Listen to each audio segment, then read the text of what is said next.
live stream.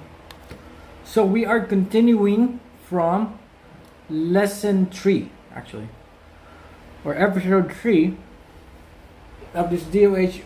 Oh no, something's up. We're not live yet. Let's see if we're live. Now we're live. Hi guys, what's up? And I got logged out. Unbelievable. Just in time, you know?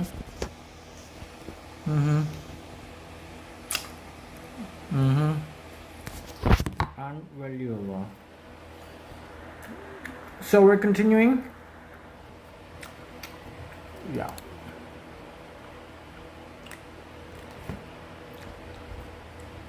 There's no way I could stop that from happening. Let's put a thumbnail in.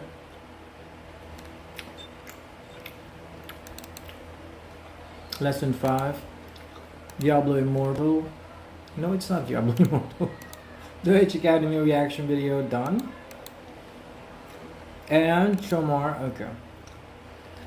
So other people can join us. Tag. This is a DOH reaction video.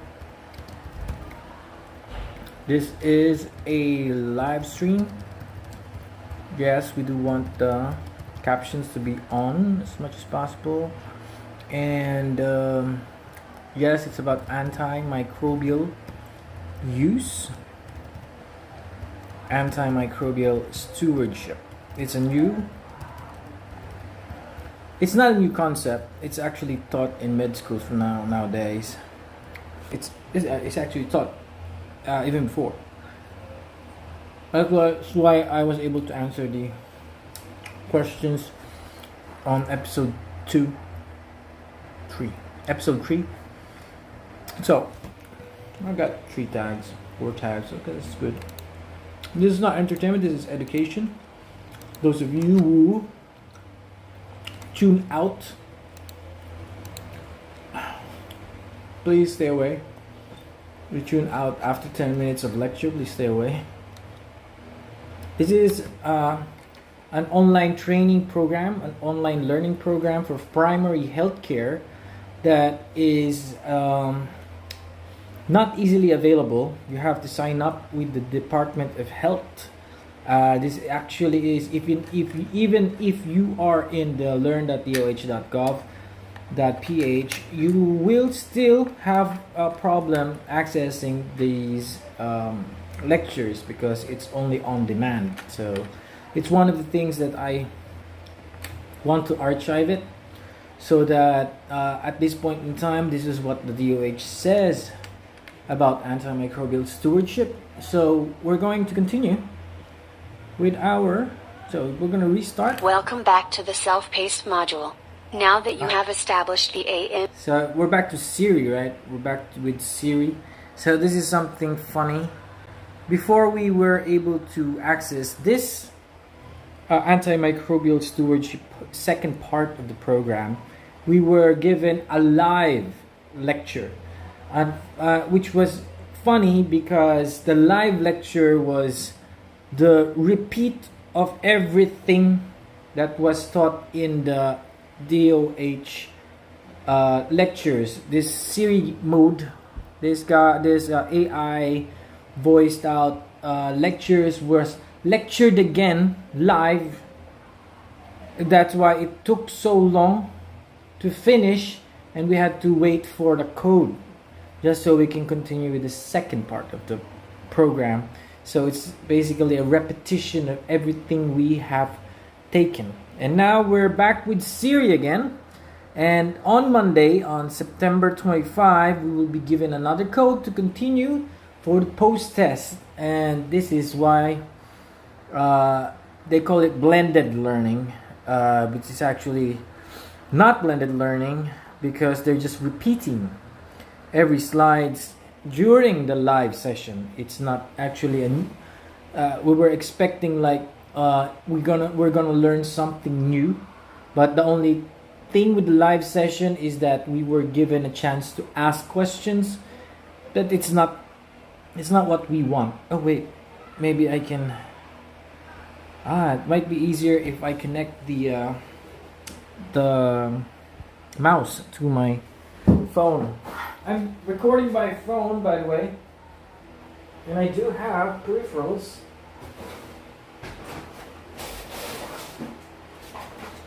To connect, which is unbelievably not available. Again, unbelievable.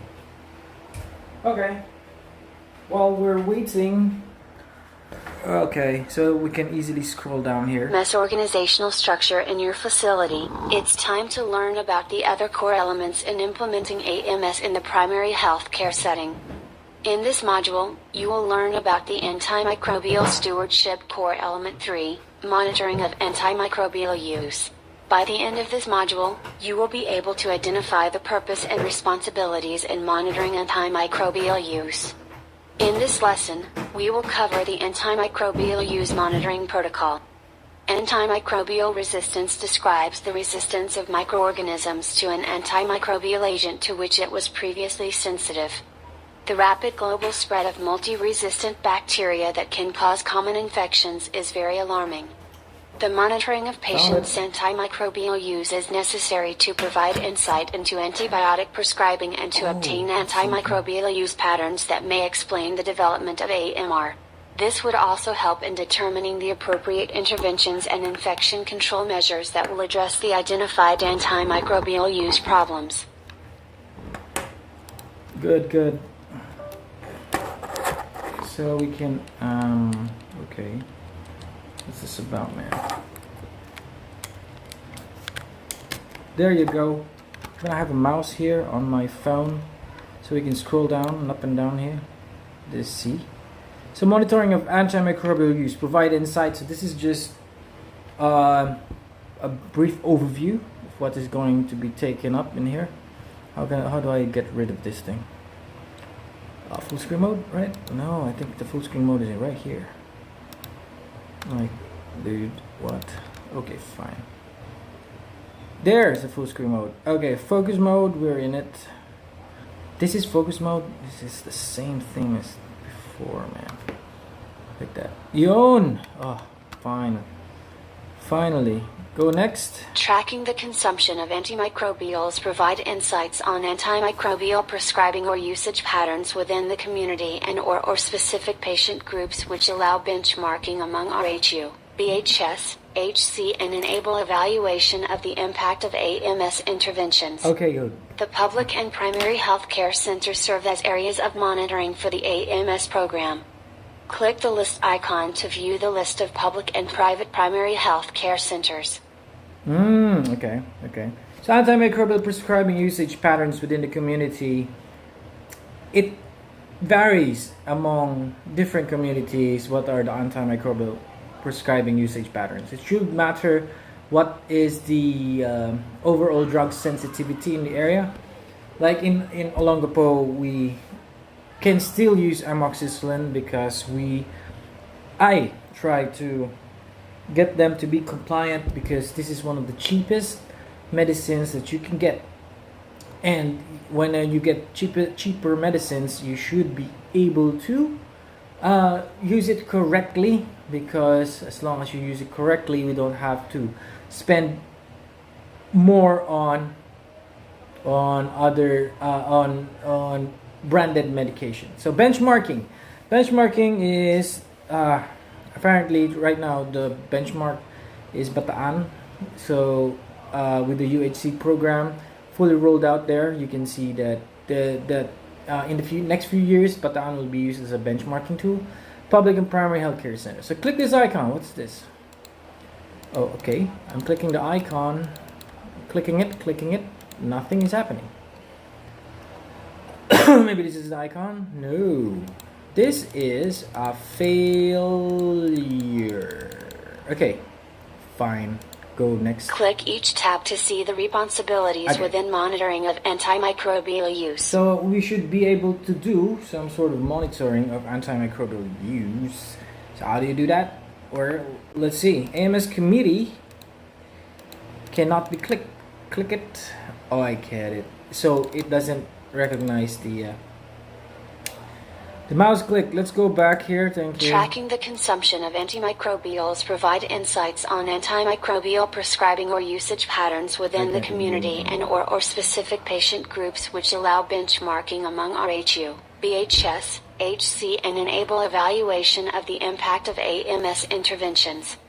The public and primary health care centers serve as areas of monitoring for the AMS program. Click the list icon to view the list of public and private primary health care centers. Okay, let's see. Try to click the icon. Ooh, so public PHCs, health centers, this is what, provincial healthcare? Health centers, rural health units, barangay health stations. This is rural. This is urban. Private PHCs, independent clinics, polyclinics, dental clinics, ambulatory or outpatient clinics of hospitals, industrial clinics, lying-in clinics, infirmaries, community pharmacies, independent chain, institutional company pharmacies, other facilities. Okay. That was it. Click each tab to see the responsibilities within monitoring of AMS antimicrobial use. Shall ensure the antimicrobial usage, most especially the antimicrobials with the AMR alert within the community, are monitored and reported using the tools provided to measure the impact of the AMS program based on the following. Antimicrobials, to which there is... Oh, you cannot see me. Okay, fine. What is happening here? Okay, so you can see me on my white t-shirt. Antimicrobials, to which there is emerging drug resistance as revealed by the national AMR surveillance data. So you got surveillance data coming from the national, which is the DOH. They will tell us which are the emerging drug resistance in the country. So far, I have not received any report as of that. Alternative antimicrobials. So alternative to amoxicillin is actually azithromycin. Okay, there is usually cross-allergenicity with amoxicillin and cephalexin. So if one is allergic to amoxicillin, there's a high percentage that the patient may be also allergic to a cephalosporin. So we go with an alternative antimicrobial like erythromycin. So those alternative antimicrobials like that are usually in the CPG or clinical practice guidelines. Broad-spectrum antimicrobials, particularly those classified as critically important antibiotics by the WHO. So I discussed that in the last lesson. I told you about that. It's called the Philippine National Drug Formulary. That's where you're going to find those critically important antibiotics that should not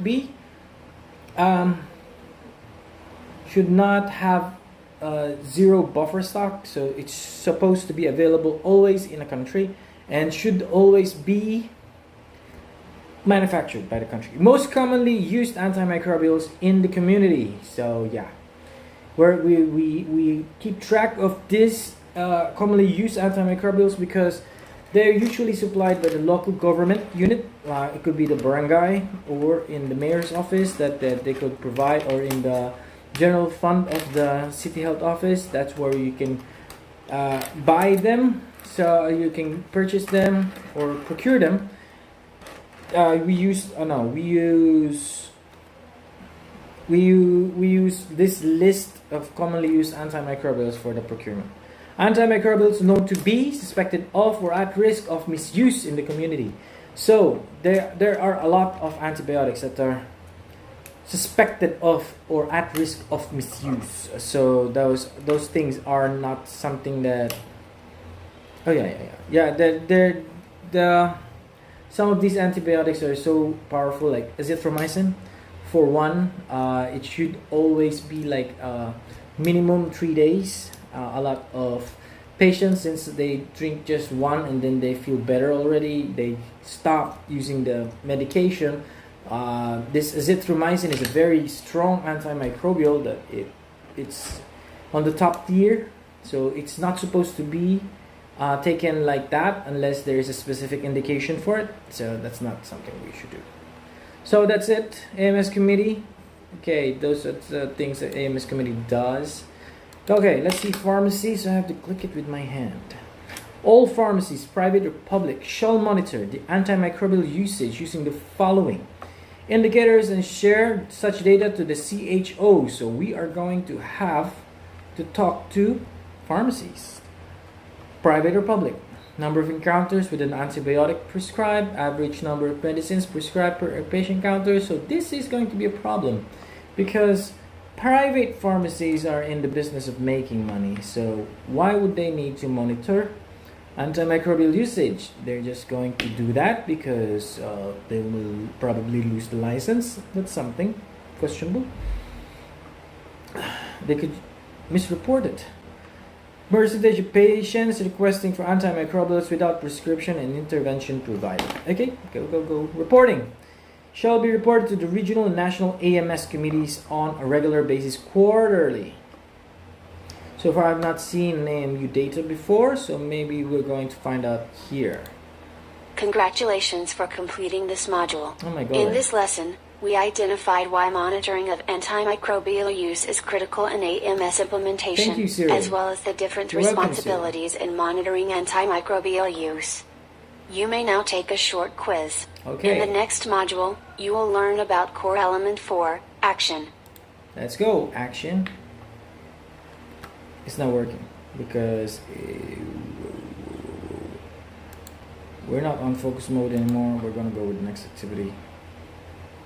Attempt the quiz. I need to get 4 out of 5. Attempt the quiz.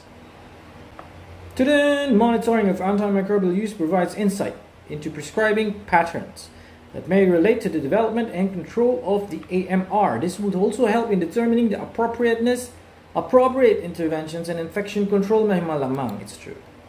Probably. Who is responsible for filling a prescription for antimicrobial agents and accomplishing the antimicrobial use form prior to dispensing an antimicrobial agent? So, they are trying to regulate it. So, they're going to do this one, right? So, we're going to find out. Select all possible areas of monitoring for the AMS programs. Select one or more. Since it's plural, it's probably all. Let's see. Watch this. Community pharmacies, health centers, independent private clinics. This is testmanship.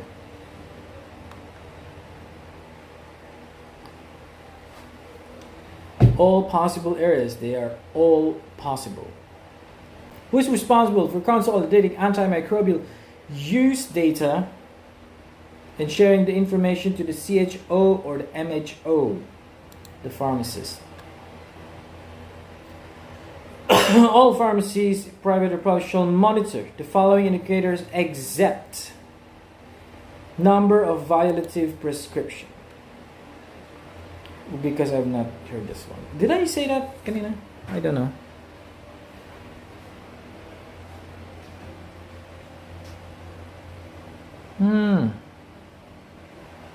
I may have said that, Let's find out. Maybe. Let's go. Try to finish the attempt and we're gonna find out what is the correct answers. So answers save, submit all and finish. Yes, you will know really. Oh, I get it. Look at that. I have 2 mistakes. Yes, that's the pharmacist. Yes, that is true. A local public hospital is not a possible area for the AMS program. Why? A local public hospital. I have no idea. You can monitor that. The answer is correct. Okay. Who is responsible? So it's going to be the AMS committee. Oh, the AMS secretariat. Okay, go. AMS secretariat. All pharmacies except. So it's number of violated. You were right at the first time. Go. Finish review. I'm done with the review. I made mistake. I am going to reattempt the quiz. And this is going to be fast. Who is responsible? AMS secretariat. Yes, that is true. Because it's so long, it's true.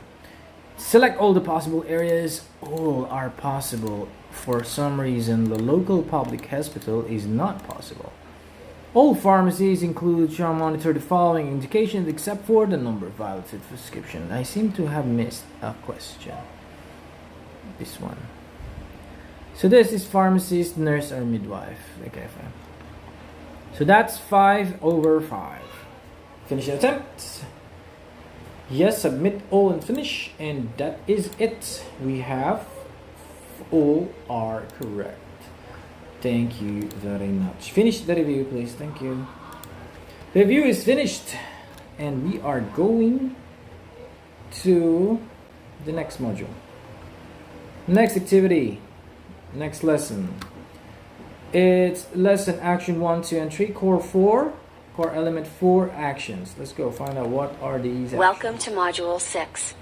In the previous module, we covered the need and responsibilities in monitoring the use of antimicrobials. In this module, you will learn about the Antimicrobial Stewardship core element 4 action. In this first lesson, we'll discuss actions 1, 2, and 3. By the end of this module, you will be able to determine the persuasive and restrictive interventional strategies for optimal use of antimicrobials. Okay. And identify the responsibilities in performing the procedures as stated in the manual. Manual is in the national manual. Okay, go on. The AMS program employs a comprehensive combination of persuasive and restrictive interventional strategies to safeguard and ensure the optimal use of all antimicrobials used in the PHC settings, with the aim of optimizing clinical outcomes of the patients. Persuasive interventional strategies aim to persuade healthcare professionals to prescribe antimicrobials appropriately by addressing underlying knowledge deficiencies, attitudes and/or behaviors through active interaction and discussion. Restrictive intervention strategies control the use of antimicrobials by instituting barriers to prescribing and administering of certain antimicrobials or after a duration of time. Through identification of red flags in the patient's case upon initial assessment, primary healthcare workers shall be prompted when to refer patients to a hospital. Okay. So we got patient compliance 7th day automatic stop order. This one is because 7 days is 1 week. Most of the clinical practice guidelines, they usually recommend 10 days of antimicrobials for a disease, but in private settings, it's very easy for us to just use 7 days so that the patient comes back on the same day of the week, next week, and then if the patient improves due to the antibiotic, we can administer the last 3 days for the antibiotic, just so we can complete the 10-day recommendation. If it did not work within the 7 days, we can switch to a higher antimicrobial class. So that's why we do these 7 days. Okay, in case anybody is going to want to ask about that. So we have dose optimization. So one of these is especially in TB patients, wherein we get to cure when the patient is getting the medication, the patient usually gains weight, and we have to optimize the dose to the increase in the weight. Audit and feedback, this is new. I have no idea what is audit and feedback and how it's done. Community pharmacy tracking. Okay, streamlining or de-escalation pharmacy tracking. This is new. And then streamlining or de-escalation. Then patient referral to the hospital now. So that's what we're going to find out. Let's go, Siri. The first action is the 7th day automatic stop order. Infections shall be treated with the shortest effective treatment duration. At the same time, healthcare provider at the primary care setting should ensure the shortest effective treatment duration based on existing clinical guidelines. It is also important to ensure that patients comply with the prescribed antibiotics at the right dose, duration, and timing of use. The healthcare provider should ask the patient to follow up after completing the regimen to determine if there is a need to change the antibiotic regimen or for referral to a higher level facility. Yeah. This standard operating procedure shall cover the use of all antimicrobials prescribed orally and intravenously to all patients, with exceptions to the following situations. Okay, go. Use in HIV or AIDS or cancer patients as antimicrobial prophylaxis according to guidelines. Yes. And use as anti-tuberculosis antibiotics. Click the process icon to know the procedure details. Okay. Let's click the First, process icon. the physician shall prescribe antibiotics in accordance with accepted treatment guidelines for common infections in the community. Yeah. Second, the physician to advise the patient to follow the treatment regimen in terms of the right dose, time, duration, and route of administration. And third, the physician should advise the patient to follow up after the completion treatment regimen or after 3 to 5 days of Okay. antibiotic therapy. There is no change or worsening of the infection. 3 to 5 days, yeah. Sometimes I do that. Usually the patient don't come back to me. The second action is dose referred to the optimization. hospital. Optimization of antimicrobial dose is necessary to ensure efficacy of therapy, which prevents the selection of resistance, and to minimize risk of toxicity. Okay. The dose of each prescribed antimicrobial shall be optimized based on the individual patient characteristics, such as age, weight, like I renal said and hepatic earlier. function, and Renal dialysis and hepatic, modality. yeah. The suspected or confirmed causative organism and its susceptibility to the antimicrobial based on available data. The site of infection, and the pharmacokinetic and pharmacodynamic characteristics of the antimicrobial, for example the concentration or time-dependent killing, common associated adverse drug reactions, drug-drug interactions, for fluid compatibility, drug penetrance to site of infection, and bioavailability. Okay. Another important point to remember, the empiric and/or targeted optimal dosing of antimicrobial agents shall be ensured throughout the course of all antimicrobial therapy by the prescriber. Keep going. Empiric and or targeted. Okay. So nothing to click here. Go. The surveillance method to be employed should be based on the objectives and the available resources in the PHC facility. In general, antimicrobial resistance is determined by laboratory testing and other diagnostic strategies that will detect the presence of antimicrobial resistant microorganisms. In absence of an accredited laboratory in the PHC facilities, personnel in the private and public PHC facilities should be able to determine when and where the patient should be referred for proper diagnosis and management. The appropriate hospital should have an accredited microbiological laboratory capable of performing culture and sensitivity testing of microbial pathogens. The list of accredited bacteriology laboratories as of 2016 is listed in Appendix C of the manual. Okay. Click each tab to know the referral and documentation process and the list of reportable pathogens under the National Antimicrobial Resistance Surveillance Program. So Siri wants me to read this one, refer process and corresponding documentation. First, the PHC personnel, the first patient to the hospital. You need the referral form, the tracking form, the registry, and the patient report form. I have not seen any of these before. Patient takes referral form to the hospital. So apparently the referral form is the only one that the patient is going to have. But you're supposed to accomplish all of these things. Hospital AMS team receives the patient referral form, and referral registry. The hospital is going to accomplish that one. PHC personnel to follow up status on the patient. Oh, that's bad. So I already admitted the patient for the next care, but he wants me to follow it up there, even though I'm already receiving new patients. So forms, patient report form, tracking form, referral registry. Report form, tracking form. Reportable pathogens. Okay, sorry. Enterococcus faeces. This is in the feces. Enterococcus fecalis. Staph aureus is a normal. MRSA is the big bad wolf. Streptococcus pneumoniae, Acinetobacter baumannii, Escherichia coli, E. coli, Haemophilus influenza, A and B, probably, Klebsiella pneumonia for HIV patients, Neisseria gonorrhea, which is the STD, Pseudomonas aeruginosa, also for HIV patients, Salmonella enterica, oh, Klebsiella, yeah. Salmonella, yeah, and Shigella, bloody diarrhea. They're also reportable. Yeah. Now that you know actions 1 to 3, it's time for you to learn about the other actions we can implement to become stewards of antimicrobials. You may now proceed to the next section. Okay, let's proceed to the next section. Siri, what do you have for me, Siri? Actions. Welcome to the second part of Module 6. In this lesson, you will learn about referral system and toolkit and procedural details. Okay.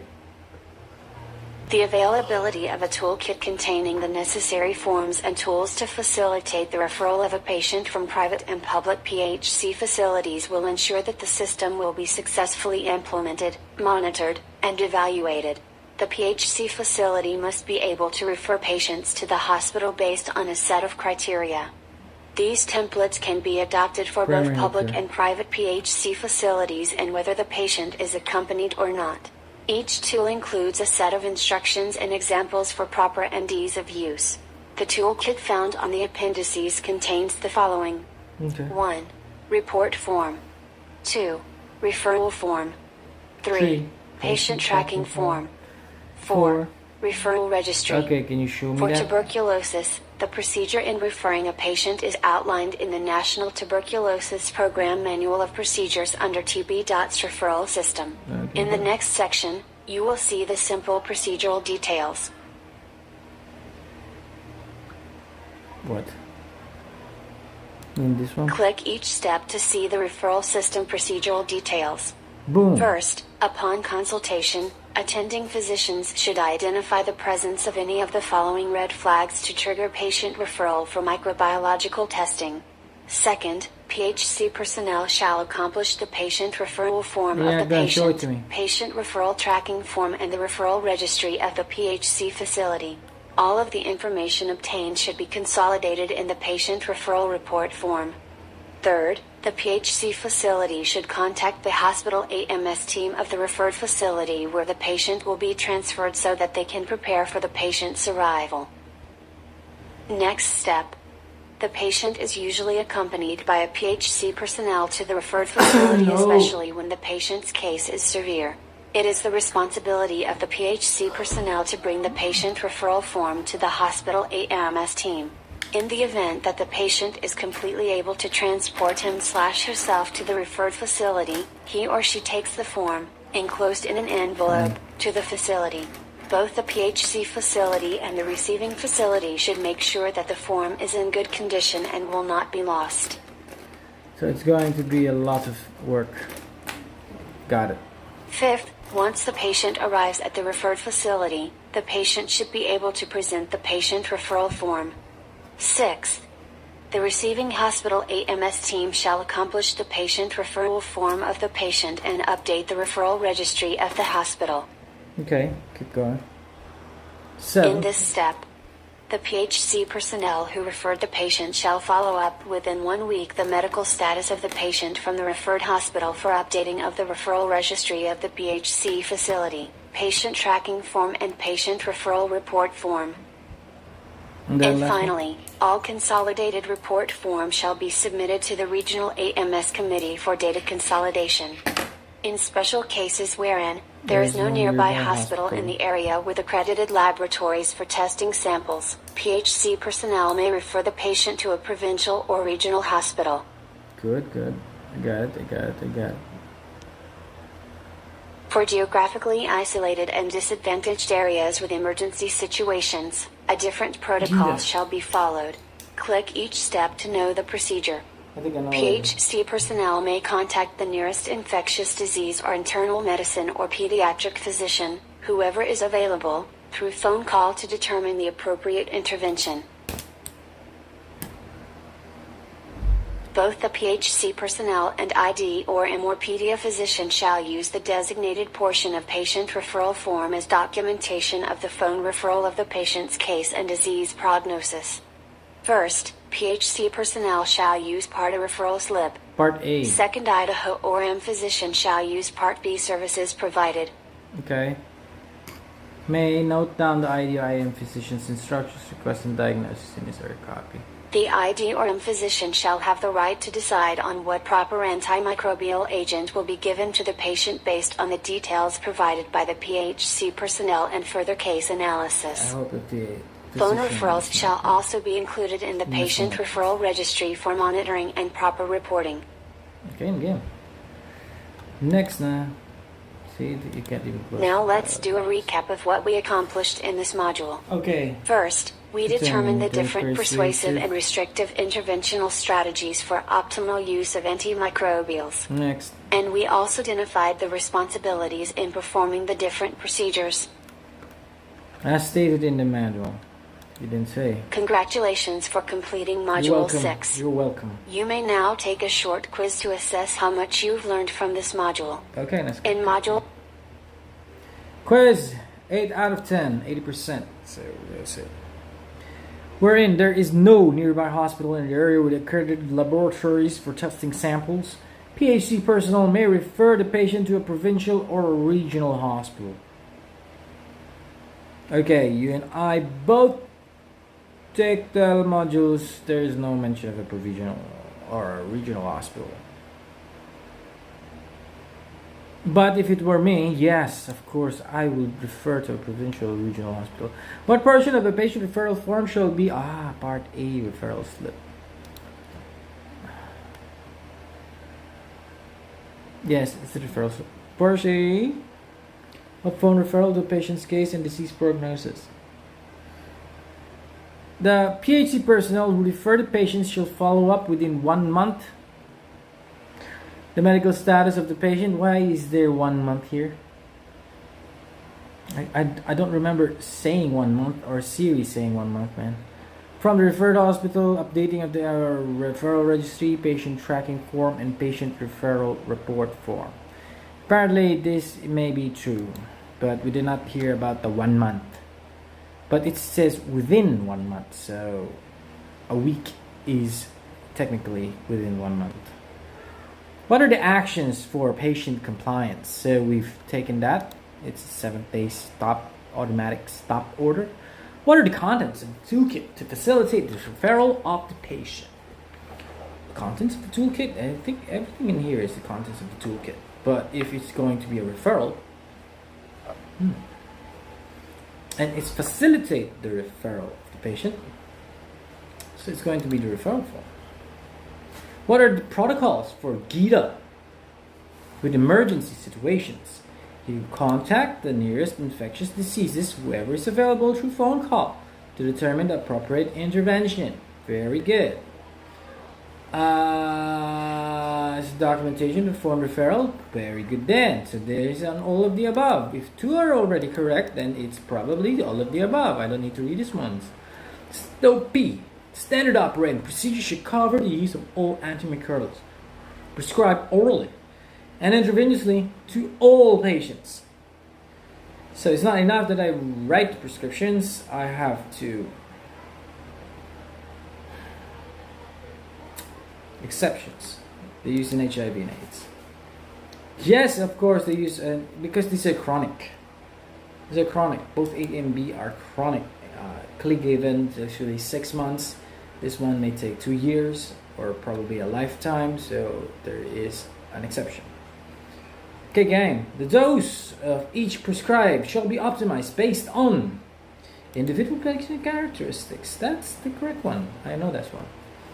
Now, all of the above side of the infection. There's an all of the above. Suspected or confirmed cause of any susceptibility to the antimicrobial based. Okay, so that's also correct. Yeah, we can do all of the above. What are the procedure details of the 7th-day stop?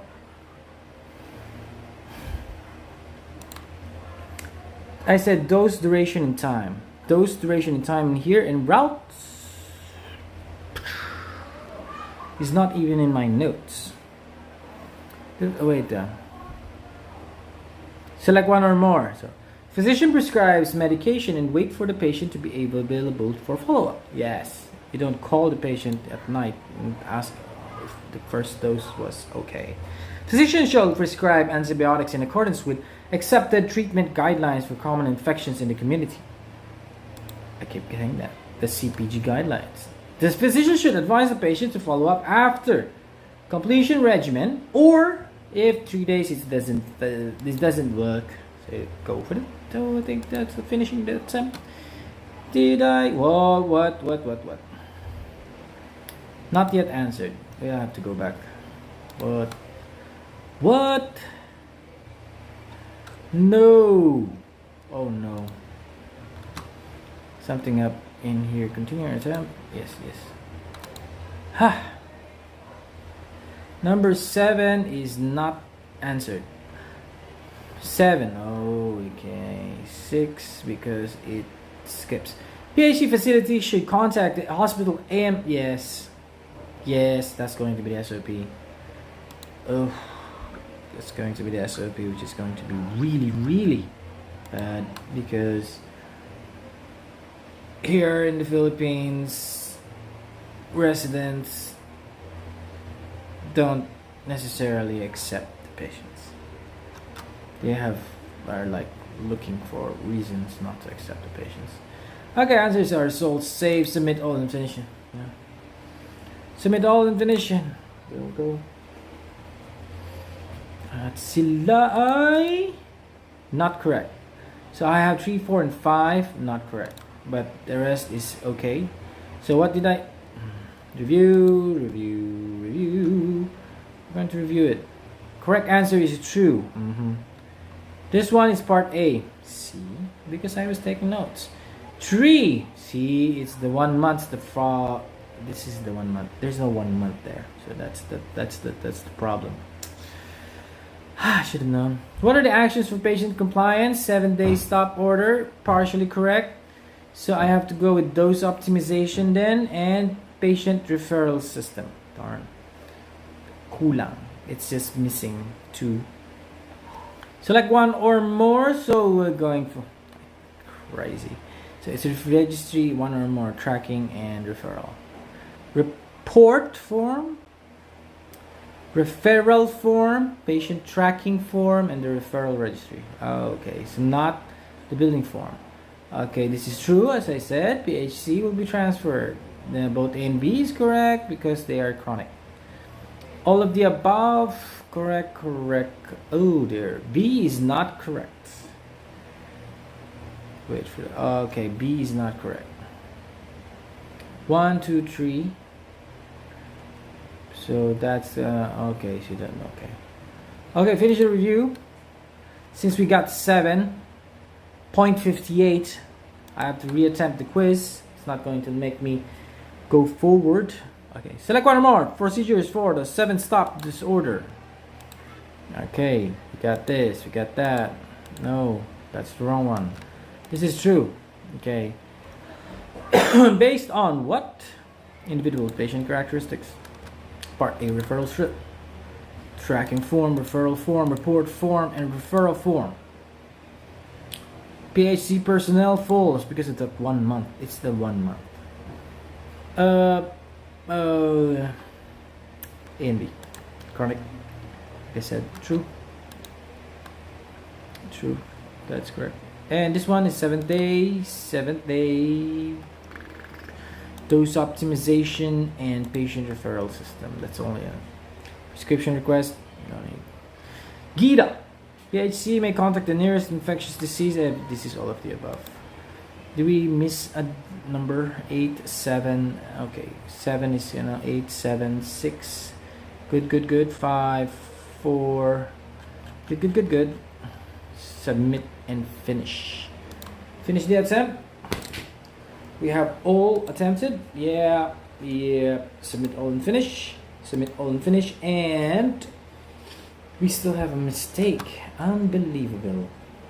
What's the mistake? Number 3 is the mistake. It's all of the above. It's okay, man. I already did that. I can explain. I'm so sorry. Finish the review, and that's it. Module 6, highest grade is 9. I'm gonna go with it. I don't need to be perfect for you guys.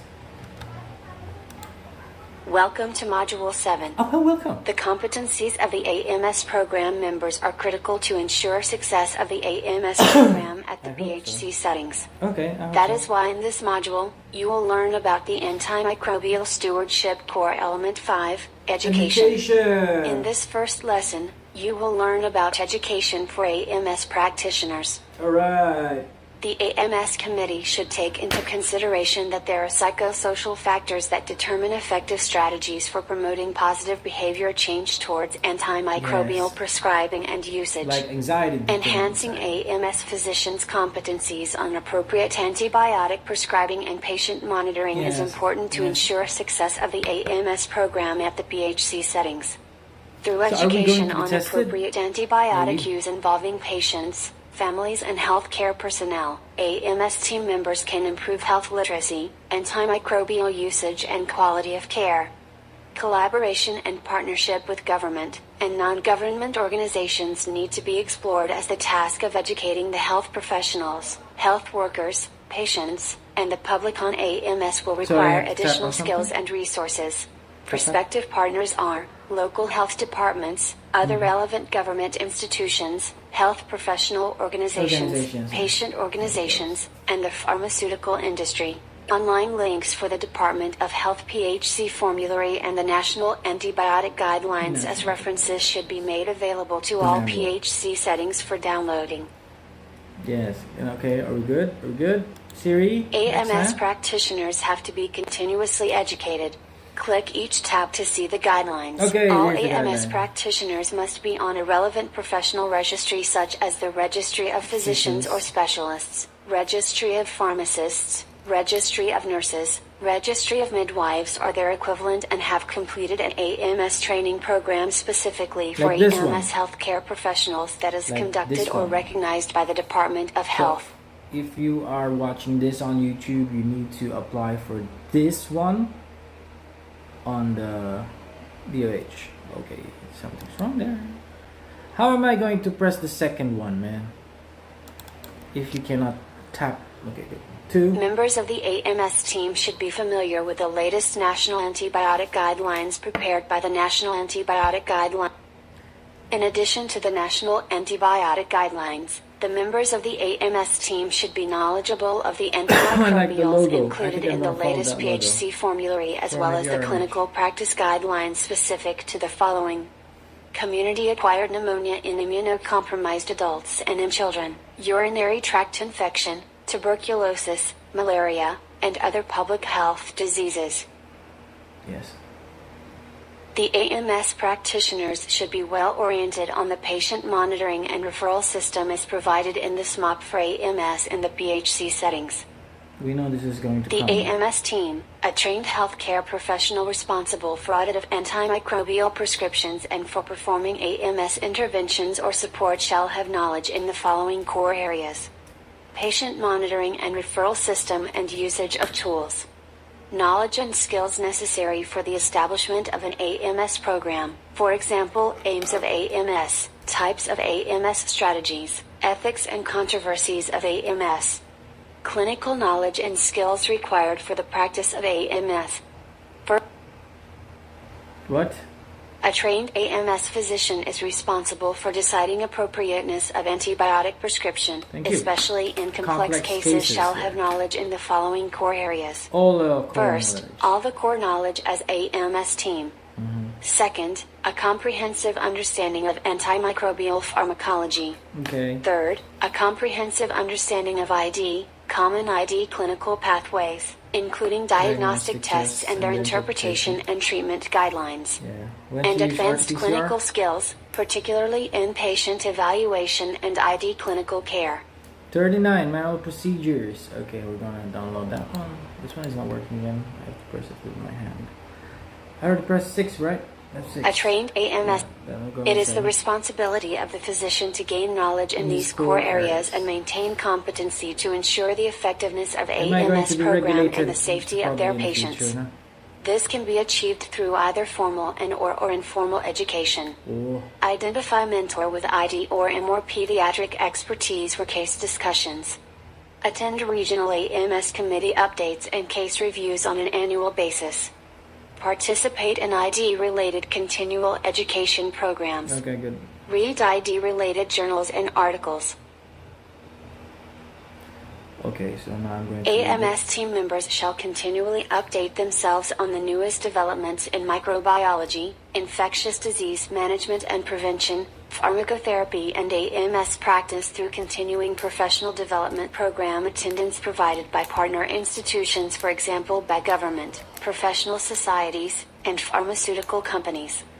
This is to ensure that their AMS practice and recommendations are current and appropriate. Recommended topics include updates on national AMR surveillance status, updates on infectious diseases diagnosis, clinical pathways and treatment guidelines, new antimicrobial agent availability, and new vaccines. Oh, that was 8. AMS team members shall... We're going to next. Thank you for the guidelines. Let's have a quick knowledge check. Select which of the following statements are part of keeping AMS professionals educated. I clicked it. No, I have to press it like that. Members of the AMS... What's this? It's too much. See? Oh no. Oh no, no, no, no. With the latest national... See? I can't even do it.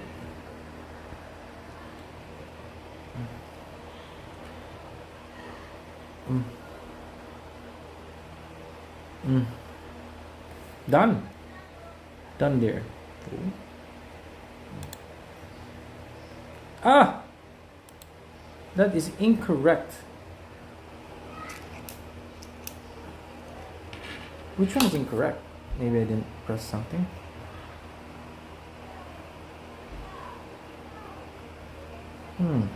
That is said. That was said. Knowledgeable of the antimicrobial, including the latest PhD. Is that the one? Okay, let's take that out. Check it. Still incorrect. Oh. No. Well done for completing this lesson. I didn't. You may now proceed to the next section. Can't believe Up it. next, you will learn about education for non-professional members. Okay, let's learn about education for non-professional members of the RHU. These are the barangay health workers. Welcome back. Previously, you learned about the educational requirements and responsibilities for AMS professionals. In this lesson, we'll focus on education for AMS practitioners, non-professional members of RHU or HC, and education for patients and caregivers. Keep going. I really have to press this. Education is also important for non-professional members of RHU, BHS, or HC. Click each icon to know more about the education requirements and I responsibilities. can't click it. Tap, tap. The AMS committee shall ensure that all personnel, including BHS or HC point person, attend the standard training course on AMS through an education program certified or recognized by the Department So of we're Health. going to be regulated because that is going to cost us.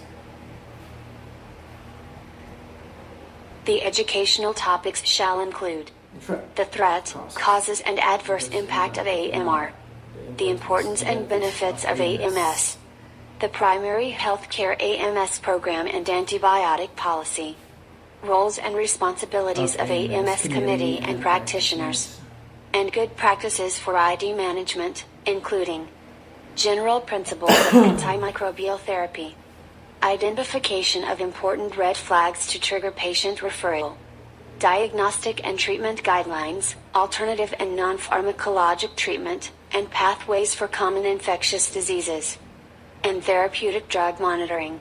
Thank you. This one. I tapped it. Tap. It's really hard. I think it's hard to do. Tap. The AMS committee or team shall use every opportunity for education through various educational methods such as newsletters, Pep talk. bulletins, pep talk, and small group discussions that are best suited to its monitored audience. Nobody uses newsletters anymore. Yes. As much as AMS program members need education, patients and caregivers need it too. Click each icon to know more about the educational materials available and what they need to know. I'm clicking it. It's not.